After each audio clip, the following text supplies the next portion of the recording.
So, guys, we just had the Belgian Grand Prix, and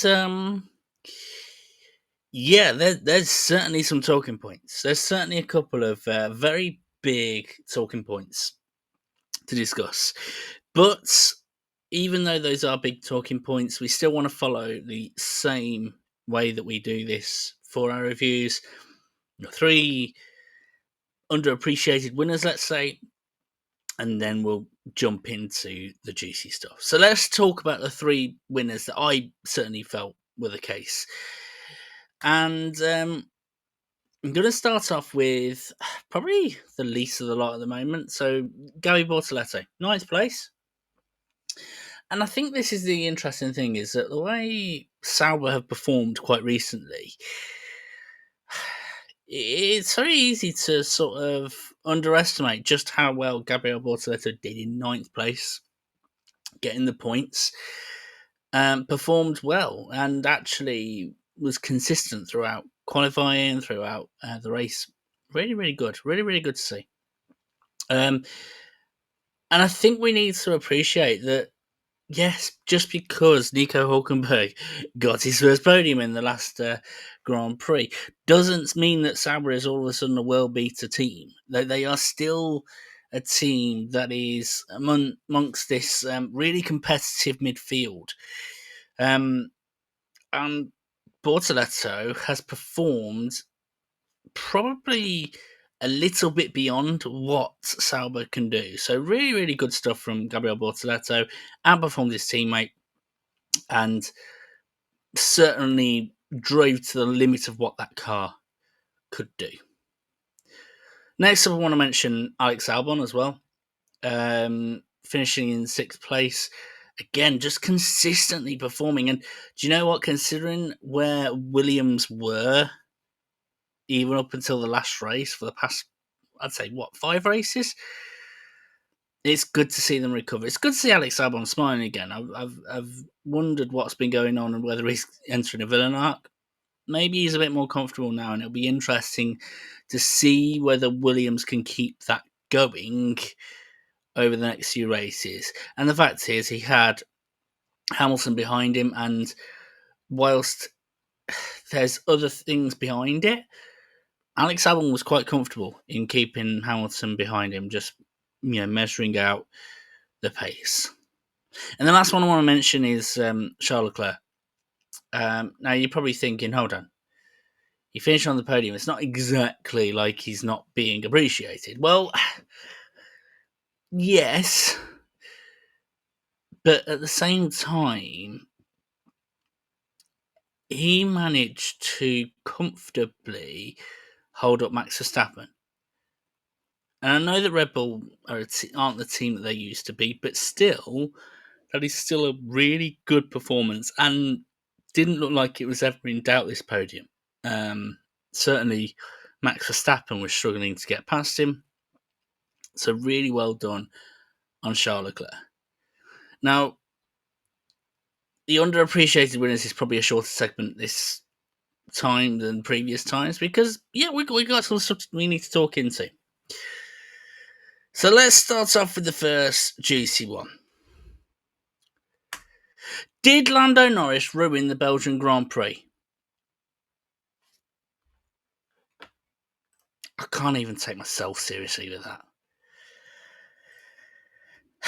Lando Norris, did he ruin the Belgian Grand Prix? Now, I'm not saying, right, that Lando Norris's mistakes were the reason why he lost out to Oscar Piastri. There's certainly a lot going on. There's the battery issue thing that could have happened as well. That's still debatable. And given the fact that both drivers are McLaren, it's going to be one of those where we will just never know, right? Did Oscar Piastri have the same issue as Lando Norris? Did he not? We won't ever know.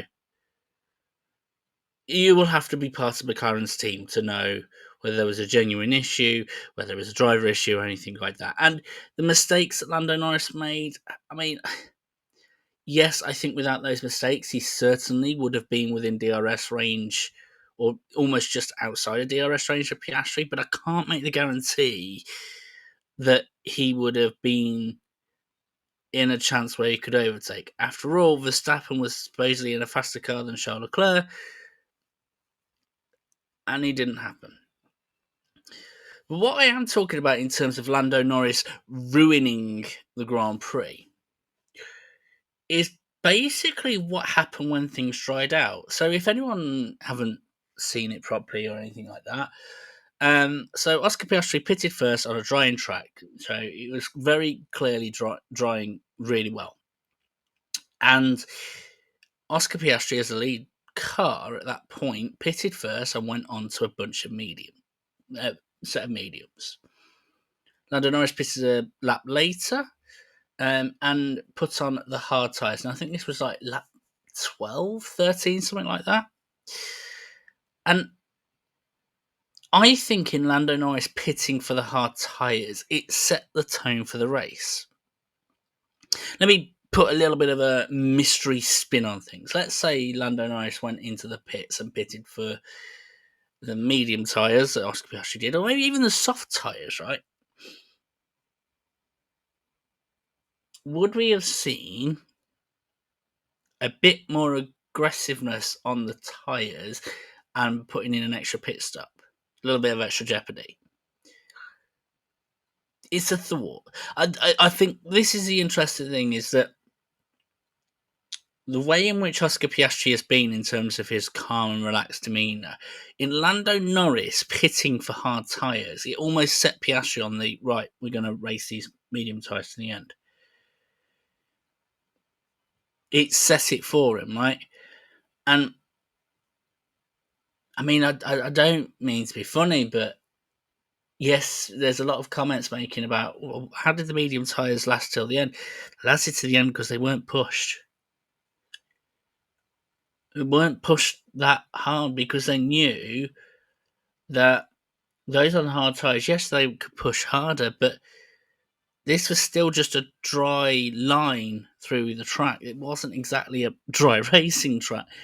It was going to be difficult to overtake. It was going to be difficult to do any of that such. And I think we are in this situation now where just because of the way everything is,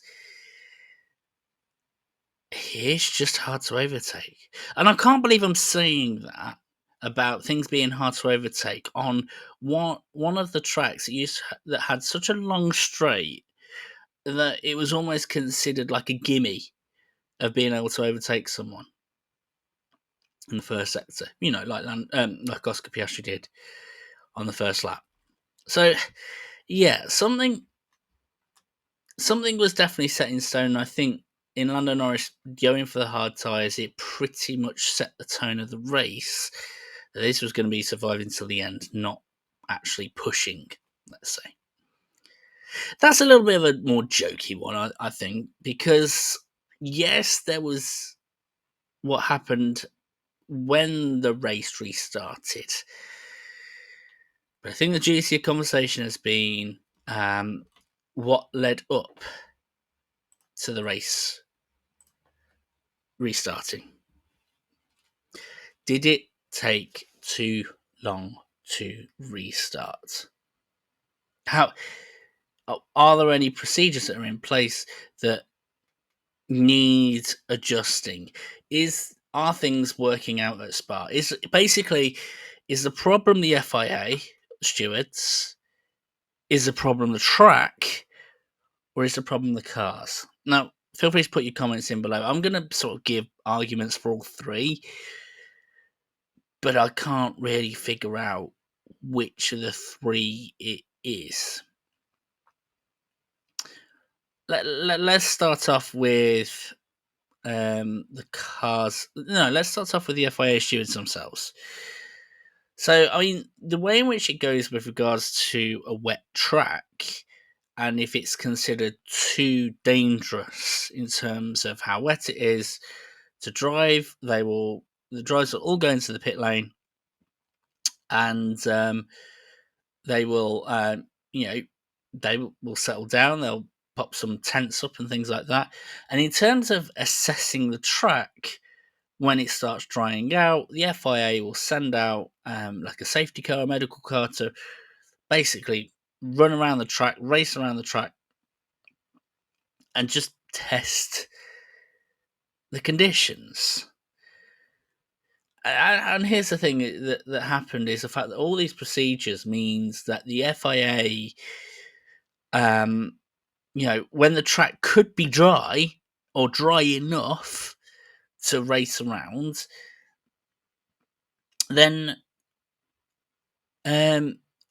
we've still got to wait 5 minutes for the safety car or the medical car to drive around. We've then got to wait another 10 minutes for the countdown clock, which is sort of understandable, but sort of not at the same time. So it just seems, a bit bizarre. And look, this is the thing. Speaking as a Lewis Hamilton fan, I very much feel like Lewis Hamilton could have even gone higher up the order if the race had started earlier, because at the end of the day, Lewis Hamilton was at his lightning quickest when the track was wet and drying. So, of course, I would have probably advocated on a bias thing of it going earlier. And I do think there's some things that do need to be looked into of, what is the procedure they're doing of removing excess water from the track. Do they need to do something better for it? Do they need to do something specifically to Spa? And we will touch on that. Now, is the problem the track? Let's touch on that one next. And I think there is some argument to suggest it might be.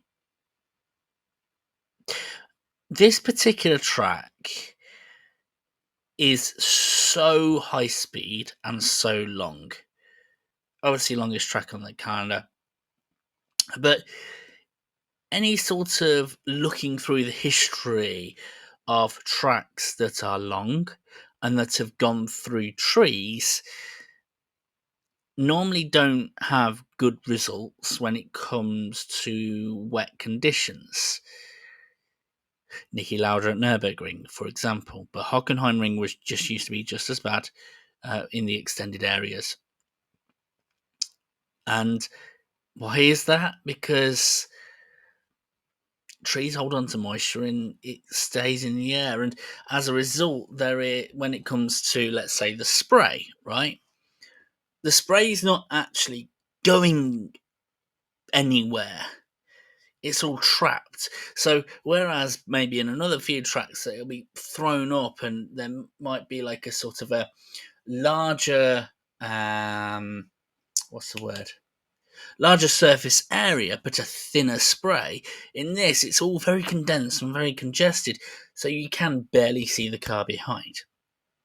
And that would be fine if that was the only issue here.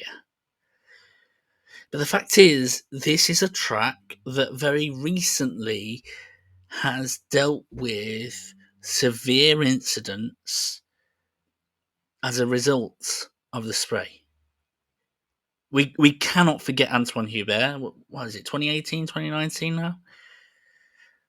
Scary what happened with Antoine Hubert, and that is down to the fact that it is very hard to see. Fine.